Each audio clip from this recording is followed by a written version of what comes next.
We should just not say anything. Just do this. Well, watch this. Watch this, people watching at home. Whoa! Whoa! See, I think talking to Riley Murphy had an effect on you, right? You've done this can of this and can of that and can of the other thing. Yeah, I feel like I'm having a stroke. You know I have a heart condition, right?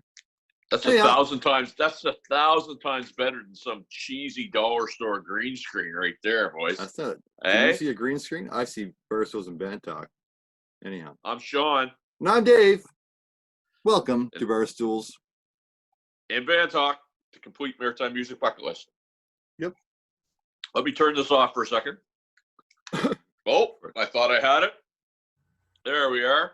Mm-hmm. Welcome, ladies and gentlemen, boys and girls, children of all ages. We're here for another edition.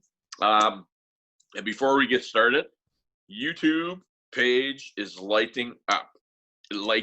Just before we came on to do this, I went and I took a look. And wow, thanks so much for going over there. It's that's taken off. You know, we really kind of were a little late to the party of that, but it's really starting to take off there. I'm glad you're enjoying it. It's good. Our special guest tonight, I met this gentleman on a few occasions. Consider him a friend of mine, just a Facebook friend, watched him play a number of times. Kind of a hero. I'm going to try not to geek out. My friend Sean says I geek out from time to time. Are you shaking your head? Well, I do. It's true. He's a player's player. He's renowned not just in the Maritimes, but right across Canada. Like I said, and done a lot of recordings, a lot of different things. I think you're going to be really excited. Go ahead, Sean. You bring him right in. Well, I think you should, because you lined it up. Okay, I will. Ladies and gentlemen, I'm going to bring to your attention here one of the best guitar players coming over to Dartmouth, Nova Scotia, again, represent Mr. Brad Conrad. There we are. There he is. There we are. Were your ears ringing now? We were saying really nice things about you now, Brad. My left eye's twitching. There you go. There's a medication for that. Yeah. So you're, Dave was saying you're a Dartmouth boy. Living in I am, What yeah. Dartmouth do you live in?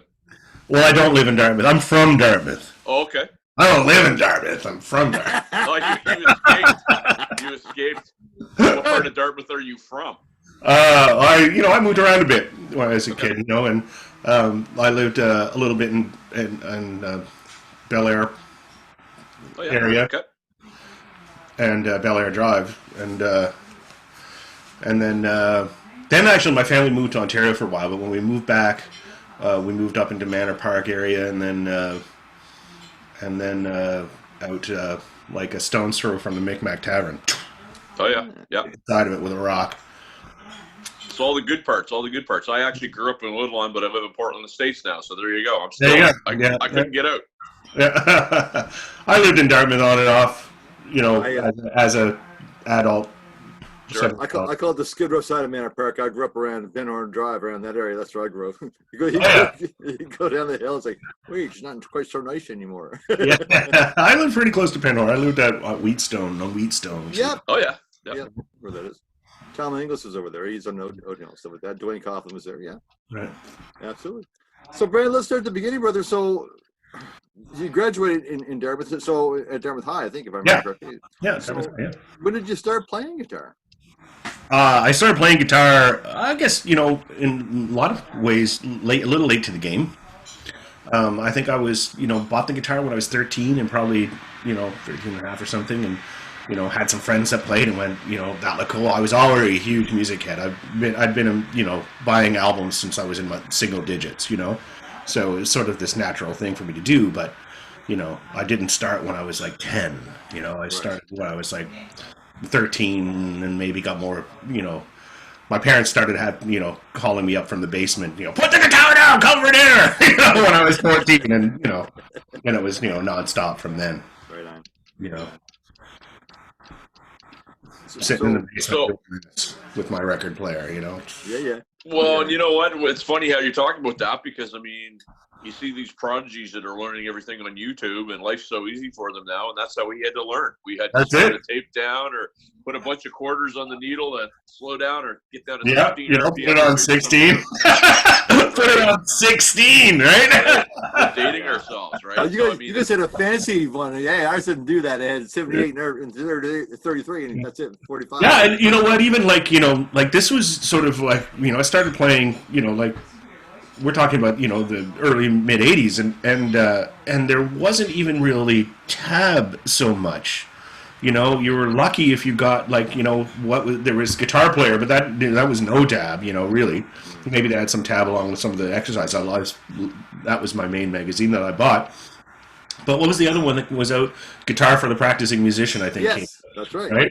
And so, you'd buy the one that had the song in it that you liked. Oh, this one's got Spirit of Radio in it. Cool, right? And you buy that, right?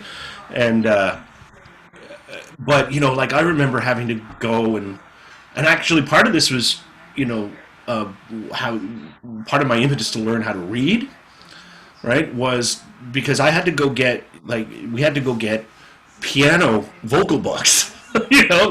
You went and got the Rush piano vocal book, right? And it would have the riffs would be written out in the, bass clef or something, right? And everything would be, you could put it in front of your grandmother who could read like a son of a bitch, and she, she'd sit there and go, "Modern day warrior, mean style," and play it out from this piano vocal book, right? And but all the riffs were kind of written there, and they had a little guitar, bumhead chart above it, and sometimes the chord was actually the real voicing, and you could tell when you played it. It's like, oh, that's actually it, right? Yeah. Here's the riff, but I have to learn how to read bass clef. And so there it is, right?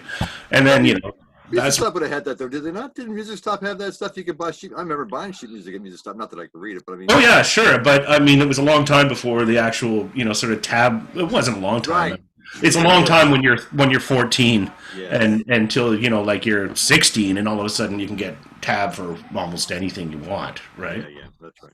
A lot of my friends used to complain too in one of those magazines. I can't remember which one it was. That sometimes they would write out the tab or the music, and it would be wrong. It would be somebody's interpretation of what they thought it was. Yeah. And that's the problem nowadays. I mean, because it's I mean, you can go on the internet and you can spend your $4 and buy a really good transcription of a piece of music. Yeah. But you got to spend your money to get the good stuff. If you go on like Guitar, whatever, like Cordy.com and stuff. Cordy, stuff like that, it's just gonna be nonsense. Yeah. Well, and it's funny because you mentioned my Maiden shirt before we came on. I remember learning to play Maiden. You always figured it out harder than it actually was because it had to be super hard. They couldn't have been doing something, Yeah. And I remember actually seeing, I think it was, I don't even remember what tune, but it was one of those songs where I figured it out, my arms above heads and all this stuff, and it's like, that's all he's doing. But it's really funny because we really didn't have access to that stuff back in the day. And no videos. You couldn't watch the videos, so if you couldn't see them in concert, you're right. That's the way it was, right? Yeah. Yeah, it is the way it was. And so, you did a lot of, this, like I said, with the record player. And, I remember, literally being on the phone with a friend going, "Hey, listen to what I just figured out." And he's going, "Oh, how do you do that?" We're explaining stuff to each other over the phone, Man, I remember calling CJCH, and I used to have this the freaking tape recorder must have weighed 50 pounds, I swear to God, right? And I took like 6 double D batteries or whatever. And I used to put the tape recorder upside down on my clock radio and call CJCH and request a song that I was trying to learn, right? So I could try and tape it, you know what I mean? Absolutely, yeah. Before Ghetto Blasters and stuff, that's right. Yeah. So who's your early influences then, Brad? So you mentioned Rush. What else were you listening to when you were 15, 16?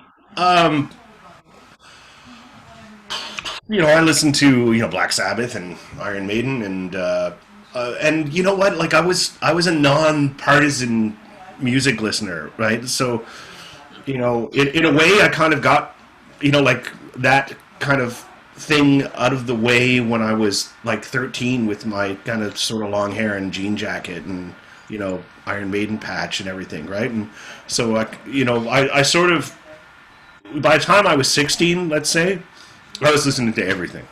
right?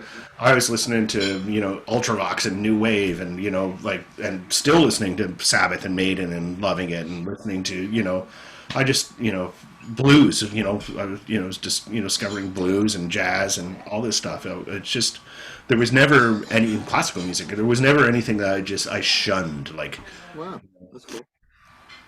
I was never like, fucking rap. Fuck that shit, like Yeah. it just wouldn't. It didn't really occur to me. Well, it's funny you mentioned that. I was having a conversation with you probably know Lee Fleming Smith. He and I were kind of texting back and forth. Yeah, and he sends me. He goes, "Did you ever listen to this album? It was Joe's Garage by Frank Zappa." And I actually got into that album for a whole year. I listened to it, like, never really played anything off of it, but I was just like, wow. I totally forgot about. And because I liked what I liked, and there's no question it kind of hampered my playing in some areas, but that was, for me, was a really cool album. There's nothing matter with direction. I wasn't like trying to. I was trying to sound I was superior or anything. There's nothing wrong with like focused direction, and I think what it stemmed from for me was I was always a big liner notes reader. Oh yeah, right. So I would always go and figure out the family tree here, right? So it's like, okay, and read like the whatever kind of information you could get out, Circus Magazine, Hit Parade, or whatever, right? Yeah. Read that stuff and go, what's this all about? So, you got this King Crimson record, and it's got this bass player I think is really cool on it. Is this, John Wetton guy. It's like, oh, wait a second. He played in Roxy Music? What's this Roxy Music? And go check Roxy Music out. And it's totally different, right? And so, following all these threads, all these musicians and, that family tree idea, right? Really, well, before the internet, though, that's pretty cool you're doing that, because pretty easy to do that now. You just Google search somebody or Wikipedia, whatever. But back then, yeah, it would take some digging to find out, who the producer was, who the bass player was, who was playing with who. That's right. That would have. Yeah, and you kind of got surprised, because if you bought, and I bought records voraciously. It's what I spent my money on, was buying albums and looking at the liner notes and who played on what song and what. It's like, oh, there's that guy again. Got this David Bowie record. It's like, oh, there's that guy again that was on this, Peter Gabriel record or something, or or Paul Simon record. This guy gets around. This guy on this Paul Simon record, he's on this Peter Gabriel record, and he's on a David Bowie record. He's on all these records. What's the deal with him, right? Right on. So you kind of you start chasing musicians around. Yeah. Once you start chasing musicians around, that sort of breaks down musical barriers as well, right? That might have been there, Go, well, this guy's cool doing all this stuff, Right on. Why does he like all this stuff? I mean, he's getting paid. Yeah. Well, it's a good point. I mean, you and I cut from the same cloth there too, because then it's fun to go around and find out all the uncredited musicians that played on stuff, and you find out, years later that we were talking about Kiss, like the fourth side of Kiss Alive 2. Peter Criss and Ace Frehley didn't play in a whole heck of a lot of that, and you find that out years later, and I'm crushed. You know what I mean? Yeah, it's a fact, and I mean, it's not. I mean, Kiss has this reputation of having, there's certain songs where it's like not. And it's even a guy doing an Ace impression. It's not really Ace, right? But all these live albums back then, it might have been the actual guys in the band, but pretty much all you can count on was that the drums were live. Yeah, that's right. Right. I mean, it was funny because you're talking about liner notes, and I remember reading about when they recorded Destroyer, and they could never get Ace to do a solo because he's always playing cards with his buddies. It's like, come on, bud, $500 an hour, and you can put the cards down. So it's just really funny, some of the stuff that you're tweaking a lot of memories there for me. It's kind of neat. Well, Whitesnake, the perfect example. Whitesnake. I mean, you never knew who was in the Whitesnake band. I mean, who you saw in a video, who you saw, like you said, on stage, wasn't necessarily who was even playing. The guys behind the scenes playing. Well, the 80s Whitesnake, maybe. Not the 70s Whitesnake. Okay, let's talk about so you're a voracious music collector. You're chasing down leads. You're finding your new favorite musicians. It's not necessarily the mainstream stuff. When did you take lessons, or like you said? Oh yeah. Okay. Yeah, I took lessons. I took lessons from several different, kind of guitar players that were, probably just, older teenagers and guys who were in their early 20s, all coming up, and I ended up taking from a guy lessons from a guy, still know to this day, Bruce Noble, Yeah. and I took lessons for him for a while, and then I went and got a degree in music at Dow. So. That's interesting because when did you do that? Because it's funny. I know another person who took it who it's weird, totally changed their playing, and they were actually good, and they came out. They were kind of weirdly not as good. I don't know why. Yeah, I can see how that would actually happen. But, Yeah. I went to Dow when it was. I started my degree in 1988. Okay. So, and at the time, it was very, it was very regimented. It was a very regimented classical education. Sure, Donnie Palmer was there, and so you could do a thing. It's not the. It's a much more open kind of program now. Right. But it was very strict and strictly regimented, and your recitals were really classically oriented, and the theory wasn't. I mean, music theory is music theory, really, and it is what it is, and you apply it. So I spent a lot of time figuring out how to apply the stuff that I was learning to where I wanted to learn it, instead of like 16th century. How do you write a 16th century madrigal, right? Like, okay. Cool, but it's cool. I didn't even know Dalhousie had a music program. Well, friends of mine, Catherine Clark and Angelo Confedus had gone to Dalhousie, and I didn't even know. Angelo and I went there at the same time. Oh, there you go. Yeah. See, I always thought St. FX was, the Cat musical school. Because a lot of our friends were going to St. FX and to pursue music, and it's like, oh, sure. Okay. I know tons of people went to X, right? And it was a very different program. You got a lot of it, obviously, so that's good. That's awesome. Yeah, and Dow was like the full program was like a 4-year program. Wow. So it's pretty, deep dive. So when you went there, was your goal, to get better as a musician? You want the degree to, what was your end game to try to get it? Because I mean, some people do it, and they go, okay, I did it, whatever. Did you have a specific goal in mind when you went there for that? My goal going in, and my goal in I knew before I was going in that that my goal was to be a professional musician. That was my goal, and I knew going in that I was gigging in bars like at the Crazy Horse and stuff when I was in high school, right? And I was like, this is the thing for me, right? And so going in, my idea was to just fill my head up as much as I can with tools, right? Right, and getting a musical education seemed like an exceptionally good idea to me at the time. Sure. And I don't regret it for a second. I use aspects of things I learned there every day. And that's cool. That's really nice to hear. And even specifically guitar, like specific guitar stuff. The guitar I was playing at university was with some exceptions, was largely classical. And this is a skill that I'm glad I have in my back pocket. This kind of technique, and certain things about it bleed out. Not all the time, but technique is something that you can call upon it when you need it. You don't always have to do it, right? You don't always have to be, this is, here this, right? You can Hendrix out and wrap your thumb around the neck, but on a practical way, I've got like these tiny little sausage fingers, right? So and so to do certain things, I actually do have to pull that out at certain times, and just like I have to actually really, my technique has to be right for me to even accomplish this, right? And other times it's just all whatever, Sure. So what's your favorite style to play? You know them all, clearly.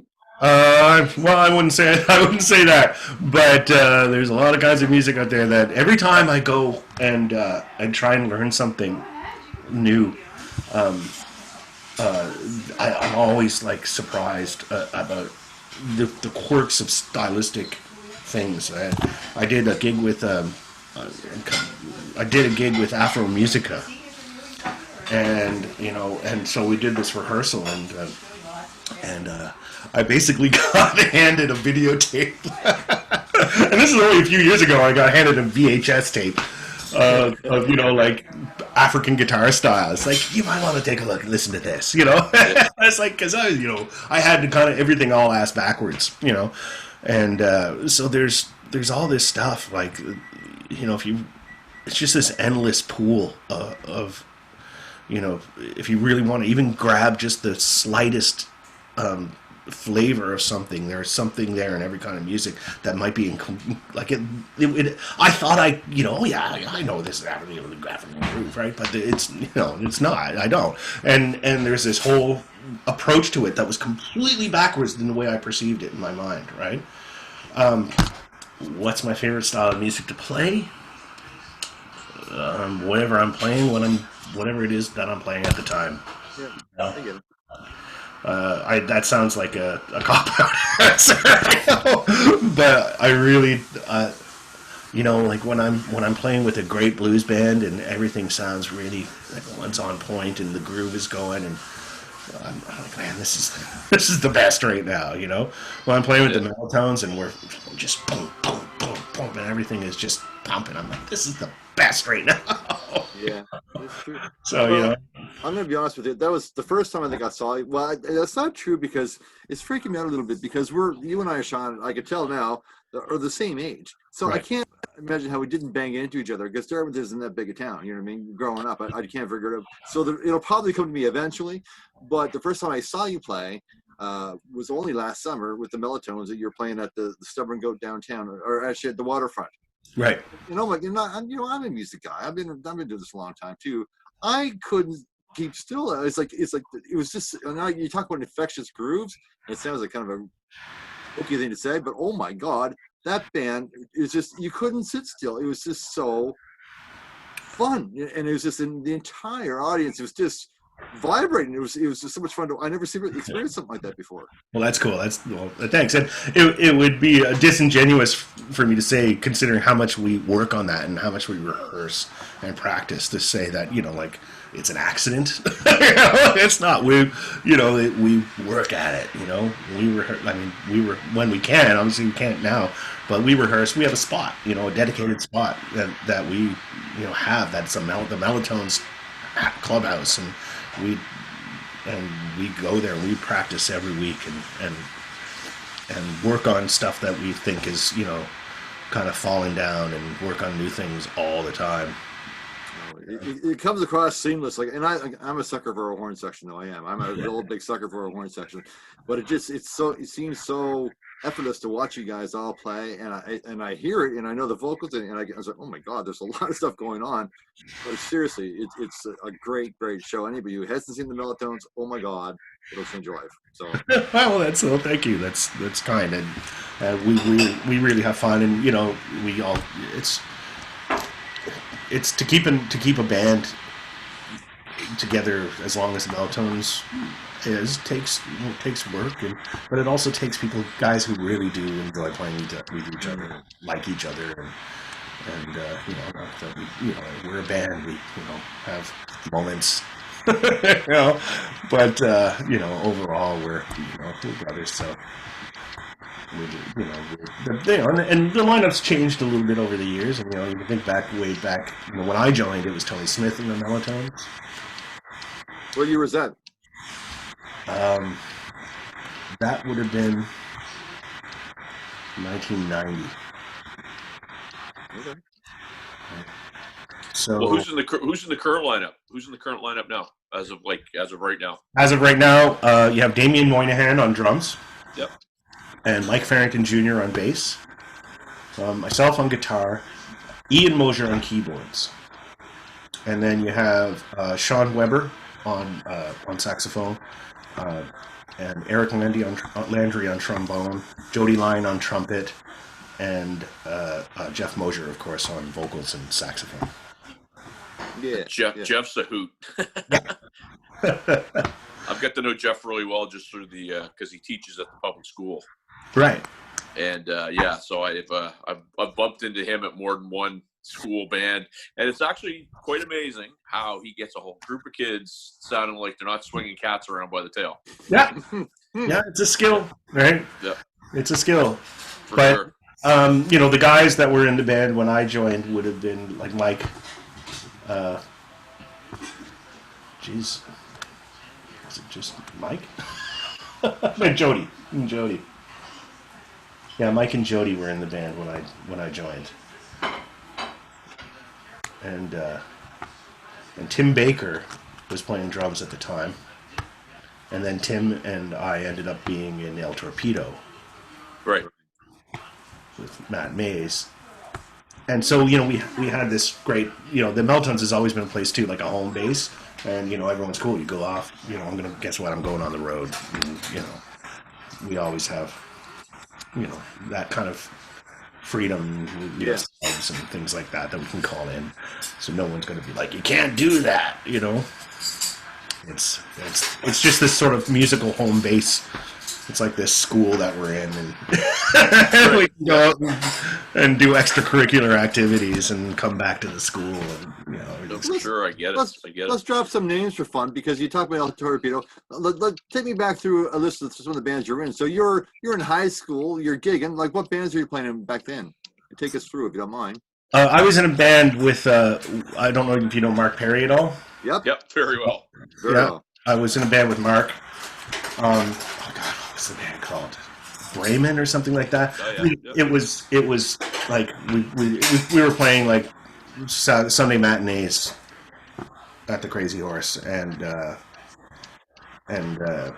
playing like Fleetwood Mac and whatever, just stuff like that. And it was great because technically I was underage, and I had to join the union to do it, and I also had to sign that thing, the thing where, it's when I'm not on stage, I have to be back in the dressing room. You told them you were underage. Yeah, we just lied our head out. That's what we did. Yeah. I don't know if there was much, I don't know if there was any way for me to hide the fact that I was under. Well, maybe there was, because it ended up like that totally lasted like a month, and then, then I was just, all the doormen knew me, and, I could just go to the Crazy Horse anytime I wanted, all through grade 11 and grade 12, right? So. I came with Mark, you had a guy named Malachi or something. That was Mal was in the band as well. Yeah, okay. Yeah, I played that with those guys for a little bit years ago, but okay, go ahead. So that's Mark Perry. Yeah. Where'd so you go from there? After that, I started going to the Flamingo, to Mark McMillan's blues, like jam. I guess it wasn't a blues jam; it was just a jam. And so I started getting familiar with other musicians who would go to that, and and Brian Bourne would go all the time, and I got to know Brian there, and a bunch of other people. Britt Fader was there, of course, all the time. So, and I think it was Dale White, bass player. And I think he saw me play or something, and he did one of those things where he went to Joe Murphy who was doing at the Silver Bullet at the time, and said, you should let this kid come up and play. And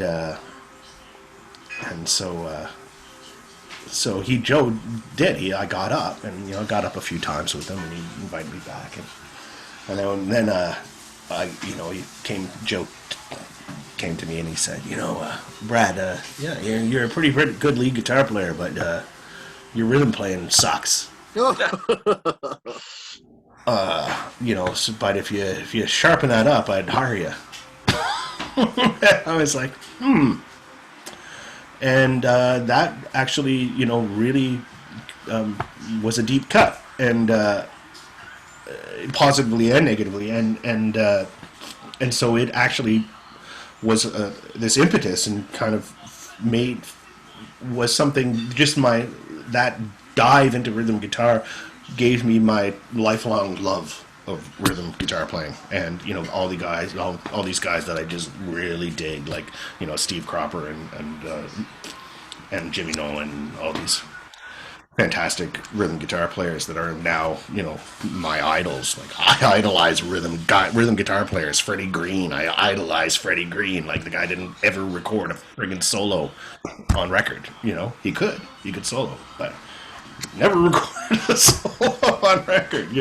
And I could go on. I just love rhythm guitar playing. It's an art. It's not. Guitar George, he knows all the chords. Yeah, yeah. And there's a real maturity in that too, to just be able to be the rhythm guy, because rhythm guitar is so important, right? Yeah, I've literally had people come up to me and presumably, that they're other guitar players, and it's like, man, how can you sit there and play the same thing over and over again for like 10 minutes? Because I'm like playing this James Brown song, and I'm sitting there going, how can you play that for 10? You play that for 10 minutes. How can you do that? It's like, how can I not? Yeah. When I'm doing that and everything's locked in, I don't want to go anywhere else, man. No. That's the coolest thing in the world, right? That's man, that you nailed it, because that's what I found with the Melatones. There's no one's overplaying. Everyone's just playing fucking perfect. It's just like everyone's playing the part. It sounds like just perfect. Like there's no embellishment. It's just where it should be. Yeah, funk is in a lot of ways, it's this crazy puzzle that you're putting together, right? And everything's got this little space, right? And even when you open up, and it's not that it's always regimented, right? Like you can open it up, but even when you're opening it up, what you're doing is you're finding this new space with everybody, because everybody else is opening up simultaneously. And so now you've got to figure, you've went from this, everyone's doing their parts that we've figured out, and now here's this kind of breakdown, and we're opening it up, but everybody's opening up simultaneously, so everybody's got to find their new space and have their ears open to what everybody else is doing, right? So that you can carve that. It's like, okay, here it is, right? And it's varying degrees of assertion, okay, you can, that's being asserted pretty strong, so I'm going to go over here, or when I hear this, I'm going to choose to assert this right now, and and it's a scale, right? And it's this balance, and everything kind of just hope that everyone's listening and everything works out into this new grid, right?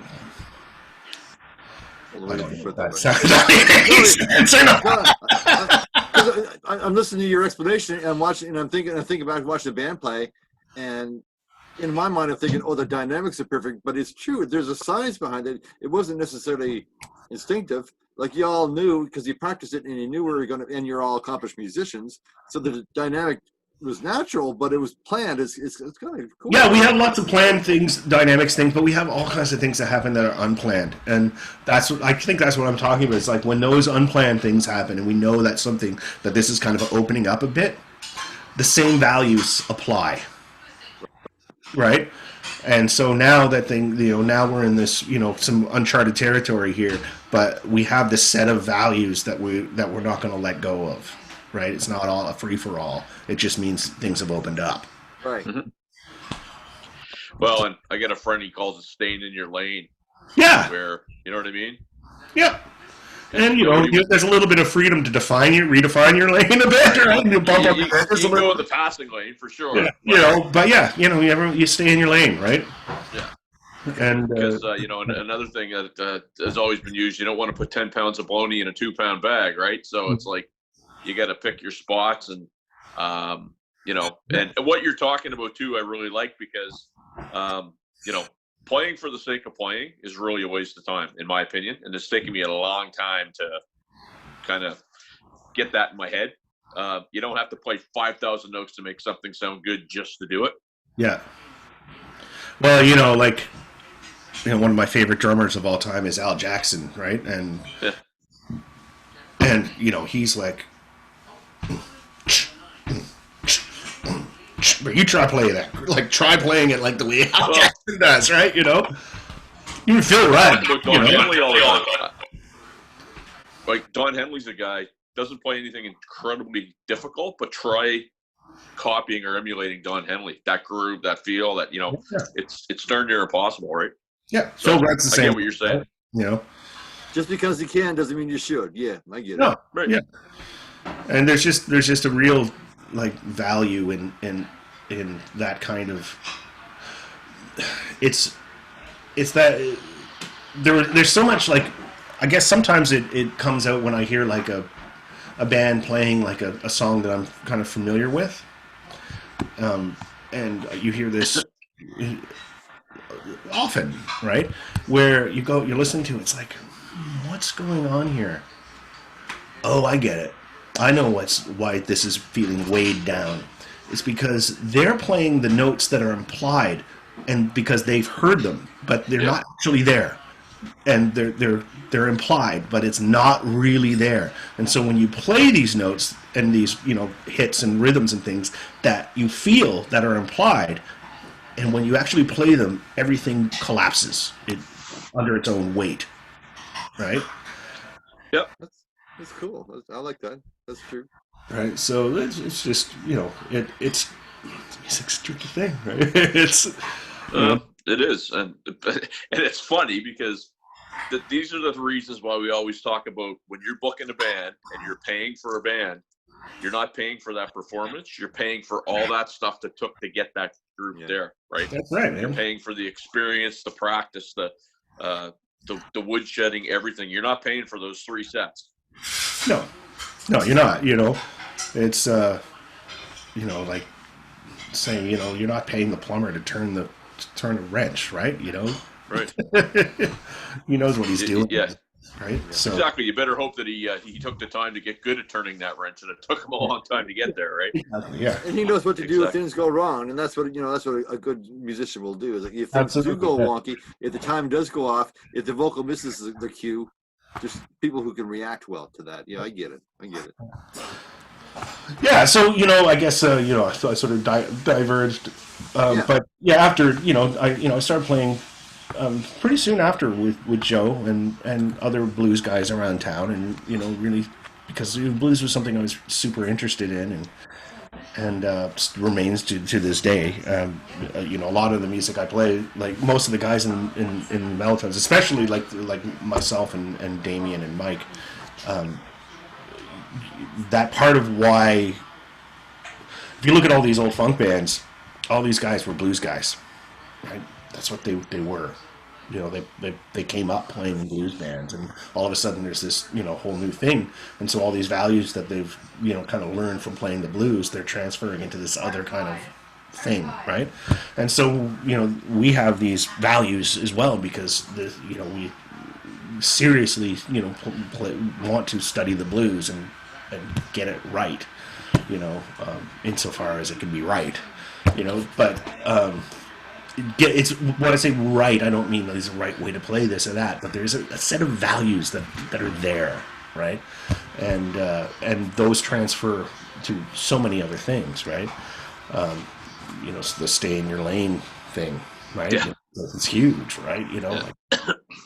That guy's playing something. Why are you playing the same thing that guy's playing? Why, you're stepping all over that guy. Why are you doing that, right?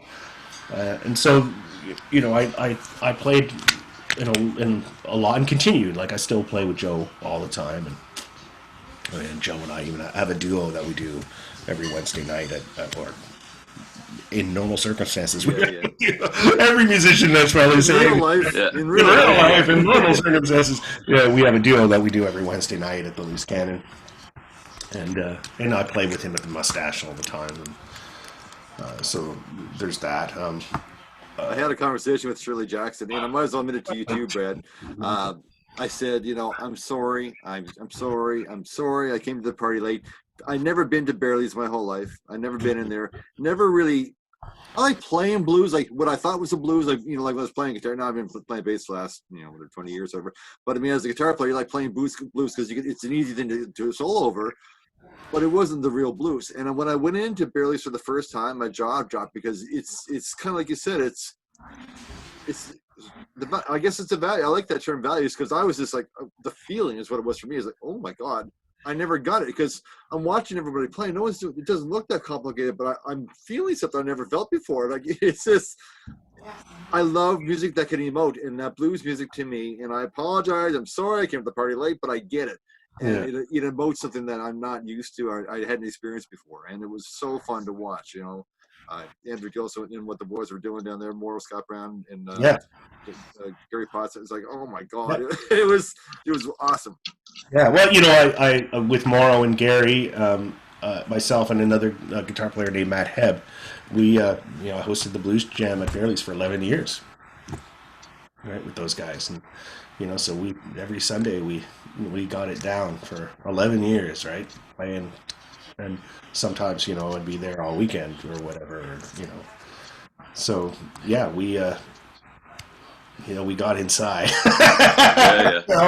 And Fairley's is such a great place and a great room, and if you treat the room right, it will treat you right. So. But yeah, there's so many great blues musicians in Halifax. Halifax is a special place for this, and I've talked to guys from all over the country about this, and it's a pretty widely recognized fact that Halifax in Canada is a great place for the blues. All kinds of guys from all over have, come here for that. Other musicians, that I know. Why do you think that is though? Like what is it? Seaport town, like is it heritage? Is it something that's in your DNA? I don't get it. I don't pretend to get it, but I'd like to know. I don't know. There is a history of in Halifax and of R&B and blues, and you have Dutchy Mason, and you have all of the musicians surrounding that, and Rick Jeffrey and all of these guys. Rick was a big guy. I used to play with him, and he was not a guy that he was a great kind of teacher. He was these guys are invaluable. Like the guys will tell you when you suck, it's the best thing in the world, right? And they're helping, right? It's like, man, that really sucked. This is what sucked about it, right? If you can't take that, you're not. If you can't take that, know how to take that, you're not in the right job, And these guys are really, really loved music, and the history of this in Halifax is large, right? Like. Just all these bands, Frank McKay and this whole, big heritage, of Halifax R&B and blues is big. I don't know why. Maybe somebody at Dalhousie can write a thesis on it. There is, like I do know that guys from Louisiana have come up here, and more for the Cajun connection, music connection, right. Yep. The Acadian Cajun connection, and the people have done pilgrimages to Nova Scotia for that reason. So I don't know if that plays a part in it at all. I don't know. But yeah, there's just so many great musicians. Here, some of my favorite musicians are people that I know, which it's great. Well, and there's the other thing that blows my mind too are the ones that you maybe never see or rarely see, and they come out of the woodwork, and it's like, where the frig were you? Like, that's the other thing here that we have that I think sometimes we take for granted. Yeah, I mean, there's that. I mean, sometimes it's because they're coming out at just the right time, and and nothing would stop. Leith, right? Was the thing. Like, my introduction to Leith was at a Mellatones gig, and he wasn't really playing at the time, and he had friends who were coming up and saying, you gotta.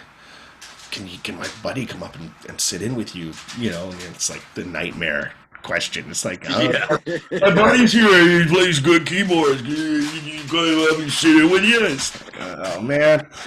But thankfully that night, we were just sort of like, yeah, sure, man. And up he got, and it was, everyone was just like, oh yeah. Well, it's funny. My introduction to Leith, I didn't even actually, when I met him, I didn't know he was a keyboard player. I was playing at the ale house, and Matt got up with Leith. Matt got up and played guitar. Leith got up and played harmonica and almost knocked his teeth out with the harmonica, and that's what he was playing. Yeah. And I was like, who the frig is this guy? And he's Leith Fleming Smith. And then he showed up and played with us, and I was just like, I instantly got it. I was like, yes, I don't have to do a thing tonight, but listen to this guy. It was so cool. Yeah. And he's one of my very dear friends. He plays with us quite a bit, and he's just such a cool guy to be around, right? Yeah, he really is. He truly is. I was going to make some sort of joke about it. It's like, I should go get keyboard player, and I wish he wasn't such an asshole. But he's one of those guys who's tough to say a bad word about, because he's just we had him on the show. To be anywhere. Yeah, we had on the show, Brett, and Sean had played with him in the Frequency a couple of times, but I didn't know him from that. Well, I didn't know him at all, right? I couldn't even say his name with my speech impediments. I can't say Leith. I'm not going to say that. I can't even say his name. But, oh, my God, what an old soul and what a cool guy. I couldn't believe how down to earth he was. And you can just tell he's just that guy that embodies music. He loves music, lives, breathes all his life. You can just tell, right? Yeah, and his he's hilarious, and his musical tastes are really wide. Like he'll sit down and talk. He can talk to you for 2 hours about Sega. Listen, I'll be sitting on my couch on like Saturday night at midnight drinking a beer, and I'll hear tink, and Leith sends me some friggin' video from some band in the '80s that I've never heard of, and he does it all the time. It's hilarious. Yeah. And then he plays, the other thing about Leith that's really funny is he's got no hang-ups about, he'll wear a headband one night, he'll wear the rocker jacket the next. It's just what he does, right? Yeah.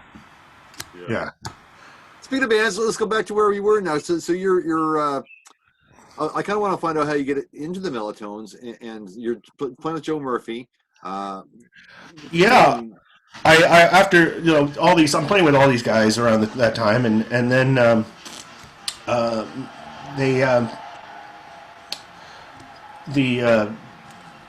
there was a band around town called Johnny Favorite Swing Orchestra. I don't know, and I used to go check them out every once in a while. It was cool. It was right around that kind of swing revival thing, and so I had my eye on those guys, and as it turned out, they were out on the road somewhere, and they had they're falling out with the guitar player or whatever, and so who was also a driving force in the band. But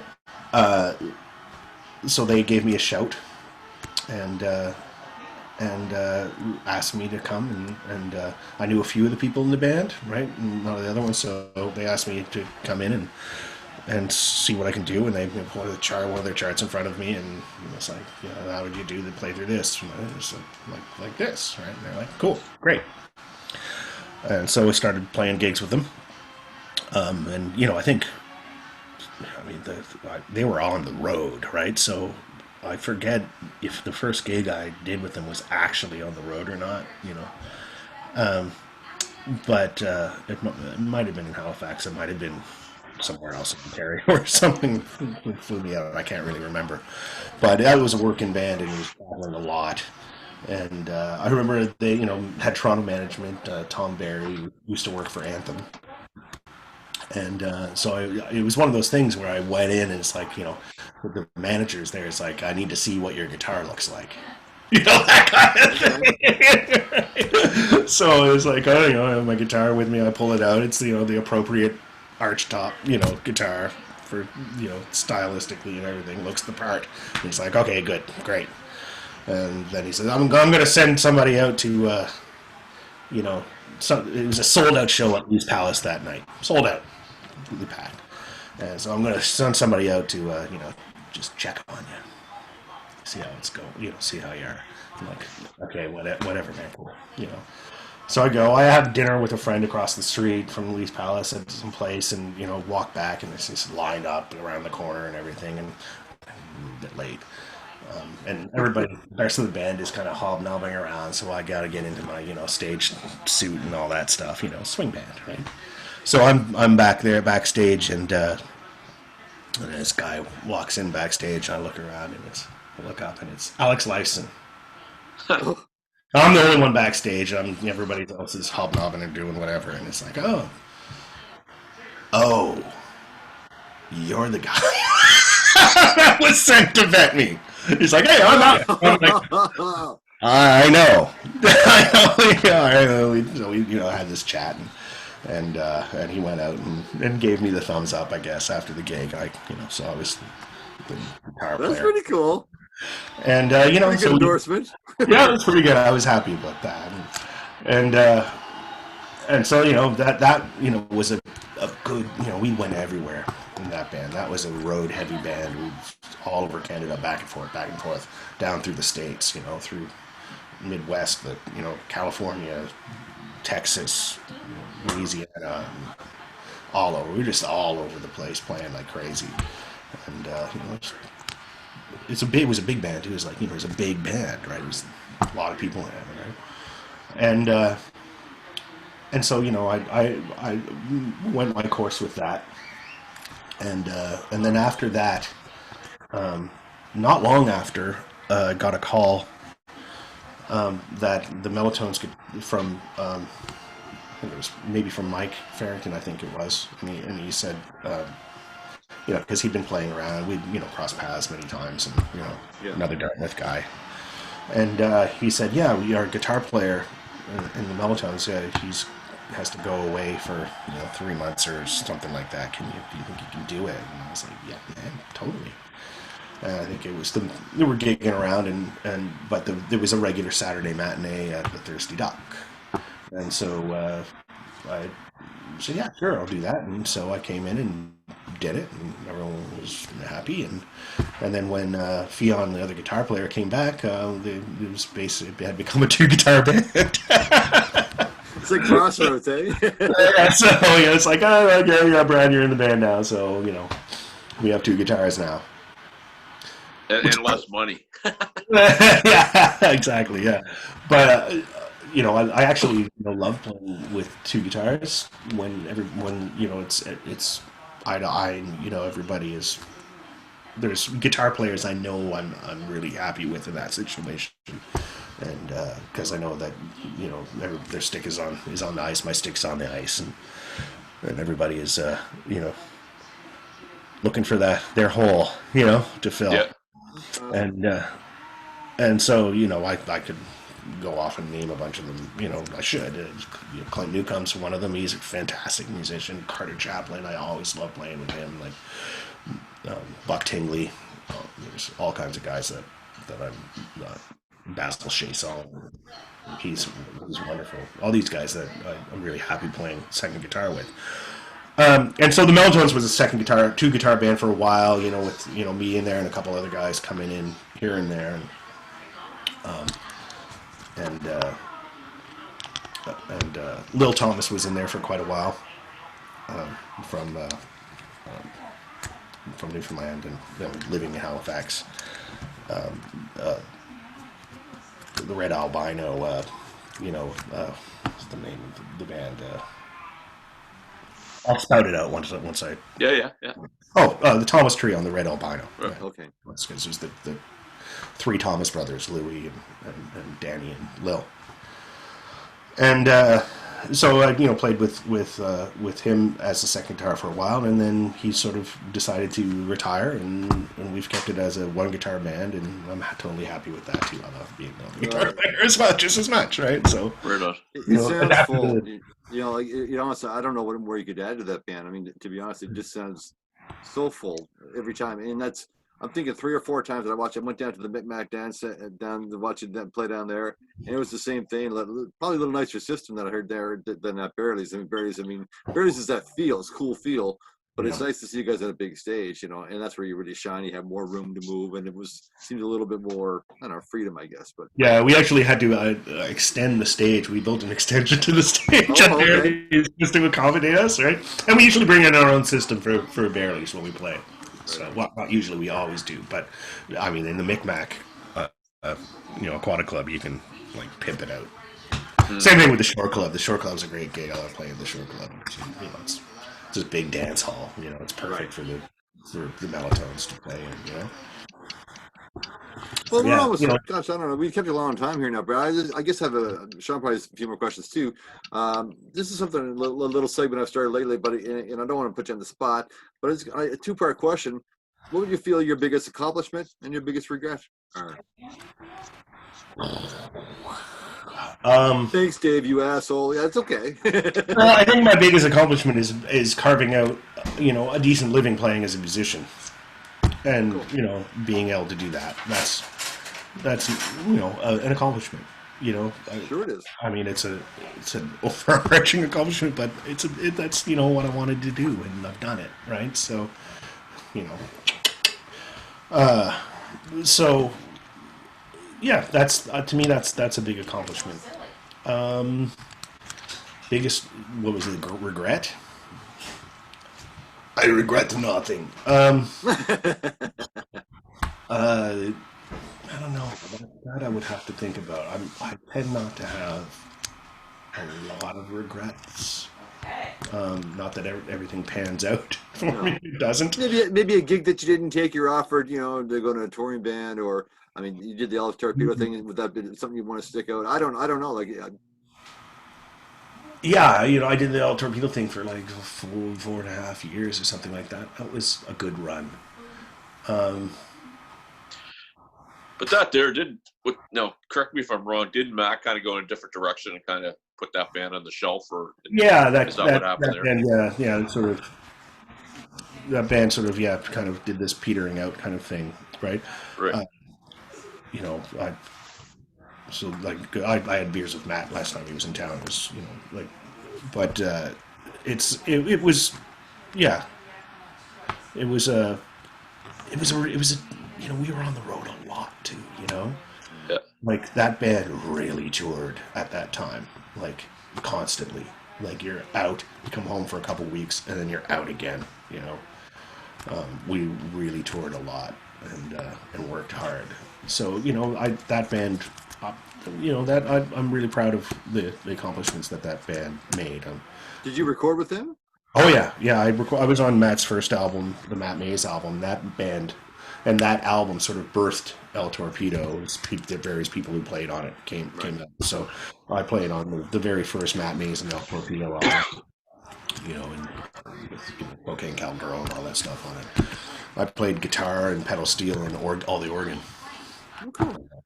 Yeah. So when he's in town, if we play the Ale House and he jumps up and he's hilarious, man, because he grabs Kyle's SG and turns the amp on 10 and away he goes, and it's just he does it every time, and it's hilarious. Yeah, it is funny. It's hilarious.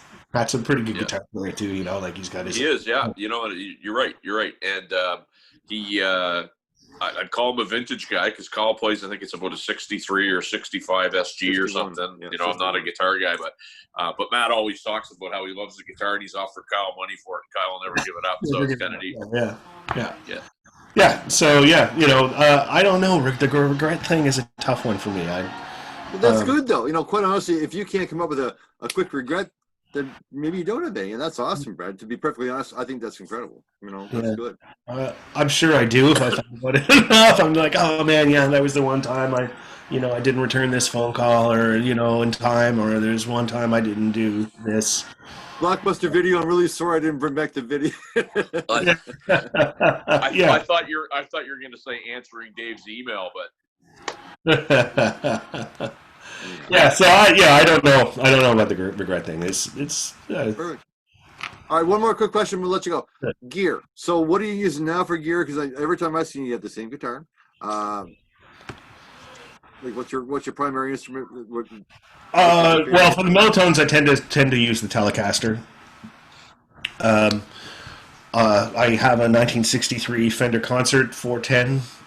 That is my workhorse amp. It does me right all the time. That's good. I mean, I've got, and I have a pedal board with the Melatones. It's the kind of gig necessitates a pedal board. I've got to have a phaser for the gig. I've got to have a wah-wah pedal for the gig. Funnily enough, I need to have a good fuzz for the gig. Fuzz guitar and funk is a huge thing. Ernie Isley is, that's the sound, right? And so I've got like a Russian big muff pie, the big green, one, that gives that to me. And I have a couple like actual Space Echoes like actual tape echoes, and I used to drag that around. My God, my RE201 has been it's been like all over North America with me, right? And I feel so sorry for the thing for having subjected it to that. Like it's a tape echo. It's like delicate. You try going through customs with one of those things, man. You open it up and there's the tape loop going. It's like the spy machine, and then what's this? It's the space echo. Over there, please, sir. Yeah, over there, please. Right? What does it do? Well, it's got multiple tape heads, and the tape runs over it, and whatever sound you want, it's like anyway. But yeah, so I used to take that around to gigs all the time, and so I gave it a rest, and then so I've got like the Space Echo pedal. I thought it's pretty good. It does the job, and I keep the other thing for studio and home and stuff like that. And break it out in the studio. I did a thing I did a Corb Lund thing a couple of years ago, just for one song on a Stomp Don Connor's a tribute record, okay. And he did the Consumer, and it was perfect. I brought it into the studio, and has the full on slapback chicken, the tic tac guitar, right? Yeah. And I just dialed that up, and it was like, there it is. I love that thing, right? It's great. So yeah, that's so I've got like tons of guitars. They're all kind of old. I've got a 50s Gibson archtop that I love to play, and I'll take that out to blues gigs and the kind of jazzish gigs that I do, and a bunch. I've got like a little army of Silvertone guitars that I just love. They're rangy as hell, and some old Dan Electros and things like that, and I've got a couple Strats. I don't really play Strats a lot, but I've got a couple of them, and I bring one out to a Meltones gig every once in a while. I got one last year that I really like. It's the closest thing to a 50s style Strat, right? That I've for a guitar that's a 10-year-old Strat, and it's got a V-neck on it, and all this kind of stuff. And that sounds really good. So. It's a Strat, it's sort of foreign in my hands, so it's weird, but I enjoy it. So yeah, I've got a bunch of small tube amps and things like that, varying sizes and makes. Dan Electro, the 50s Dan Electro 212, that is the devil. It sounds like the devil. And a Kent amp, this old Kent amp that's like a 15-inch speaker with a head, and it goes up to 5, and once you turn it past 5, it just gets more and more distorted. Yeah. And that amp I still have, and actually that's Matt played through that amp on Cocaine Cowgirl. That's what the guitar is this old Kent amp from the 60s. It's this ridiculous little. It's like stupid, but. Yeah, so I like gear. I'm not an obsessive gear guy. I know what I like and know what I want. I'm not always like acquiring and selling gear to buy new things. I get my eye on something. It's like, oh, I want one of those Silvertone Bobcats. Those are cool. I want one of those, and I'll get it, and then I'm satisfied for a while. But you're doing a lot of session work, and then you were talking before we went on. You're right now you're missing this orchestra gig. So you're not going to need obviously a Marshall Stack and a 59 Les Paul for that. You know what I So, mean? No, that's almost all like playing in the pit band at Neptune. That's almost all in head, right? I think it was during Mamma Mia show. I had a 15-bar break or something, and so I took my headphones off and I took the phone and I recorded what everyone was doing. I handed it around the room, and all you heard was just the clanks of fingers hitting keys, and the clank of James Logan was playing the other guitar. It was just the clank of his click click click, and just the sound of Tom hitting his electric drums. Like there was nothing. There was no sound. It was just rhythmic banging. Because I literally, like, in that gig, I've got like a little Elisa's iDock, and I plug slide the iPad in, and I play the iPad's my amp in that gig, right? So and we all have like a little, our self, mixer that we can, do all our own panning and everything and all that, and it's just everything's canned. Like, there's no need to have anything else really for a gig like that. It's not going to translate anyway. Like, we're not even in the same room. We're in a room in the basement, and everything's upstairs, right? Like, we're not even under the stage anymore, right? So. Oh, is that right? Yeah. Weird. Huh. Yeah. What do you think, Sean? Any other questions? I mean, I could talk to you all night, Brad, but I want to keep it because I know you had a pretty busy day teaching too. So. Yeah. Any closing thoughts, Well, Sean? you know what?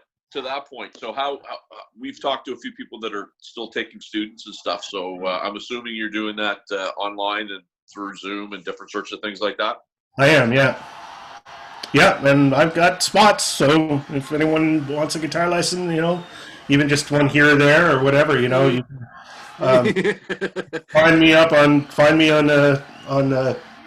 message me on Facebook, Brad Conrad, and I'll send you a link to the calendar, and I've got a calendar, and you just choose your slot, and the Zoom meeting time gets immediately sent to you. So it's Smart. super streamlined, right? Yeah. We could have used you about 3 weeks ago when we were trying to figure out what the fuck we were doing. So. Okay, so where else can they find you? So Brad Conrad for lessons that way, but I mean, you've got a ton of recordings. Is there stuff that people can buy or get on iTunes, or can they? I don't know. Oh yeah, there's a Melatones live CD. A lot of people don't know that. We just it's been out for a while. We just put it on Bandcamp for the first time.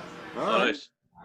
The beach at the Panorama Mall, you can sell it out of your trunk or something. I don't know. Yeah, you could do that too. We do have actual physical copies, but on Bandcamp, in fact, coming up the last Friday of the month, I believe, this last Friday of the month, if you buy that album off of Bandcamp is devoting all of its proceeds to the NAACP, so that's an interesting. Nice.